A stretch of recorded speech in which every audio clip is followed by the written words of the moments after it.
some time ago when I met up with Mr. Sushil Pandit and he shared the concept of this conference, I was quite excited to hear about it. And when he requested me to speak here, I was a bit nervous.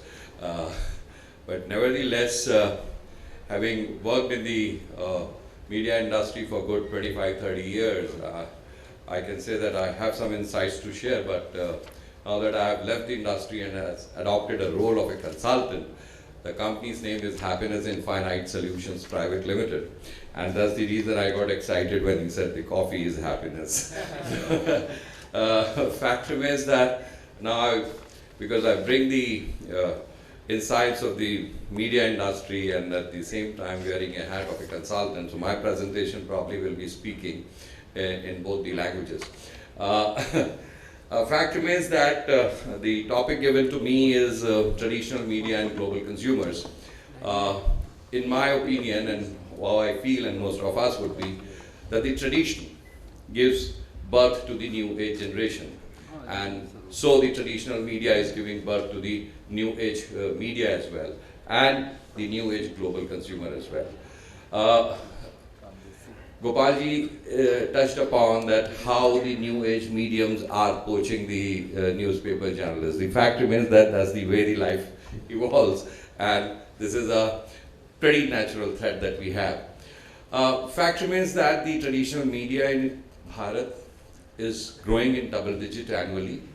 There could be certain regions where you could find some difference of percentages, but overall it's a double-digit growth still. Large diverse geography in this country is actually driving the growth of the traditional media, because we see still the bottom of the pyramid pretty large in terms of readers or viewers or listeners. And at the same time, the pace of economy has just set in. Though we have slumps in between, but fact remains that the pace of economy is just setting in. And we could see that the bottom-up growth may be coming in. So traditional media has some more years and ways, I would say some more years to survive. Tier 2 and Tier 3 markets, as we call it in Bharatiya economy, are actually opening up the opportunities. It's not Delhi, which is a very exciting market. It's actually a Saharanpur or Meerut around here. Similarly, Mumbai is not a very exciting market. Neither Pune anymore. But actually it is Nagpur and Nasik and Jalgaon of the world are becoming more exciting markets. And fact remains that, this point actually has been covered in Gopalji's presentation as well. The rural is now new urban. The rural areas that we have been talking about in the past actually are the new urban areas. I met somebody who said that we are finding the high-rise buildings in rural areas, and it will become very difficult for newspapers to go and deliver newspapers in high-rise building. How can you expect a hawker would throw a newspaper to a 25-story apartment? On the other hand, my submission to the gentleman was that as much as land that I see vacant, and if I understand that here is some housing opportunities arising, I see that there is more traditional media's growth happening. So it's just the perspective that you see. Distributing a newspaper at a 25-story building may be a challenge, but this challenge is far more easier to resolve than not to see the cities growing. If the cities are growing, I assume that the traditional media will grow. Fact remains that a traditional ecosystem was surviving because there was a market first, then there were products, and the consumers, and media was actually covering all three. However, just go back. So the products were designed with not much thought in terms of how they would get distributed, because the market complexities were not existing. So the traditional media was easier to survive. Can we go to the next? So what was traditional media? This is one point which I wanted to actually stress upon. A religious thought, a traditional religious thought print or a television channel. We didn't have television channel, religious television channels of 20 years ago. But we had some magazines, maybe Kalyan if you recall. Now Kalyan is in English as well. The market didn't grow for it. And even today they sell about 150,000 copies odd. They got CD-ROMs, they got some digital presence as well. But the religious thought, as a matter of fact, couldn't really go too long in the traditional media. However, now we see in the television, we got a lot of religious channels which are working pretty fine, and they are because the model of distribution is different. So again, it comes back to the market. However, on the political thought, if we look at the traditional media, especially in print, if we refer to newspapers like Samna, or we refer to newspapers like Panchjanya, or maybe Tarun Bharat, and couldn't see them growing too far because the political thought traditional media again didn't find the market, a traditional market. And so these newspapers couldn't grow either beyond geographies or beyond a certain political threshold. However, the social thought newspapers owned by the Hindu owners could become a far more bigger business model, and that helped the traditional media to grow in Bharat and maybe other places as well. Even if we see the newspapers in other languages, especially even in Hindi and English, I mean, refer Dinamalar in Tamil, or Sakal or Lokmat in Maharashtra, I mean, they are more of a social thought newspapers owned by the Hindus. However, the new age ecosystem is bringing the new age consumer first. And this new age consumer is who? He is born out of the same traditional families, from the same traditional set of people who have a different attitude towards things. And this new age consumer is engaging more with social media and the e-commerce which Gopalji referred to. So the market dynamics changed. So he's procuring things, he's engaging things. More than that, the two words which have become quite relevant here is engagement and experience. So both are delivered instantly with a gratification as far as the new age technology is concerned.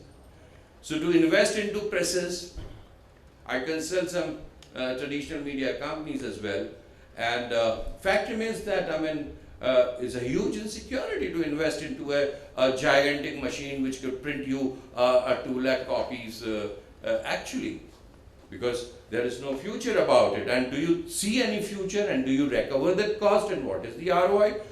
It looks to be very frightening, am I right? And if that is the case, and that those investments may not come in, then probably to some extent traditional media after a certain time would start shrinking. And so that's what Gopalji also said it. Last point, I left it in the previous slide. Can we go there?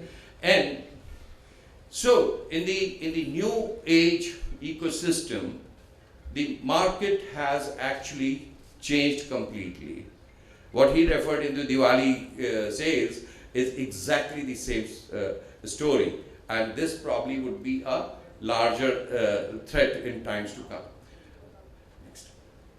So what is the new age consumer engaging overall is user generated content. As we all know, we are creating the content for that, and so he wants to make that content as much relevant for himself or herself.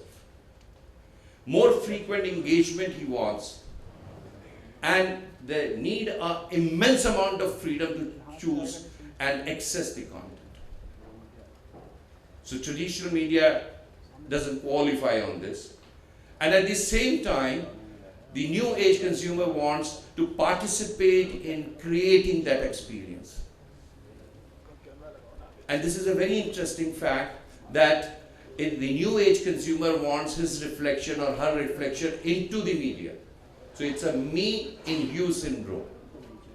So if he doesn't find you there, if he doesn't find himself there, he doesn't feel he is that particular medium is, or that particular property or asset is relevant to him or her. It's a very interesting statement. English is entertainment and regional is news. I agree with this. I'm sorry if I have offended any English guy here, but I don't know. But that's the fact.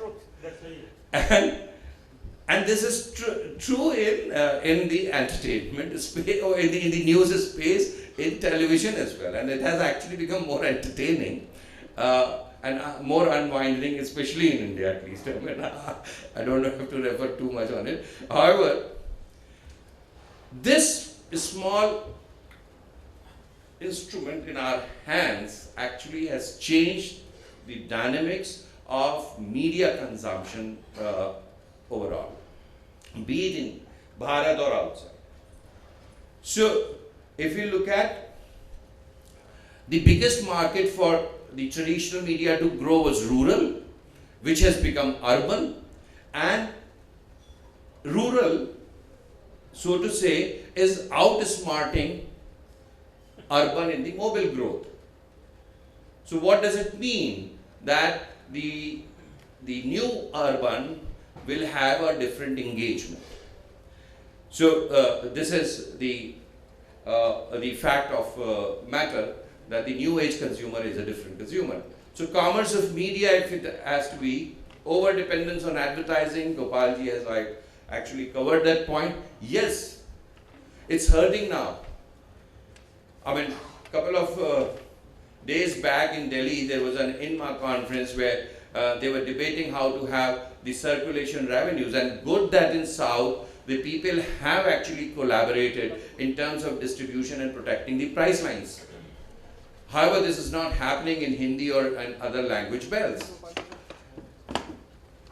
Similarly, in new age media, advertising, of course, yes, today Google has become a fairly large media company in India, garnering about 4,500 crores revenues. But it is also transactional. Traditional, how can that become transactional? That's a challenge to be seen and to be managed, and how we can reinvent. Most media companies have healthy path, most of them. But yes, when you have a wage board pressure or any other pressure, obviously there is an erosion, and then there is a question mark in terms of your further and future investments. Collaboration is an answer, yes, I agree. But intent to collaborate is very, very important, which is missing. Because for one-upmanship. Yes, in content aggregation, we need to have a collaboration. Distribution synergies, which obviously Gopalji was referring, besides coming together on protecting a price line, it is important that you build a distribution synergy where you bring down your cost of distribution. Procurement process is a big thing. Newsprint is a very, very expensive commodity, and how can you build a larger quantity together to have a better rate negotiations with foreign press when we have a foreign newsprint component in our newsprint consumption are very, very large. Change agents in the business, I feel, would be the NGOs, governments and corporates. Advertising rates in any ways are hitting ceilings. It is difficult for any further to have your advertising rates growth too high.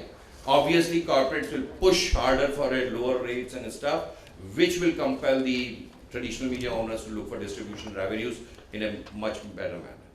So thank you very much. बहुत बहुत धन्यवाद आप सबका for giving me this opportunity.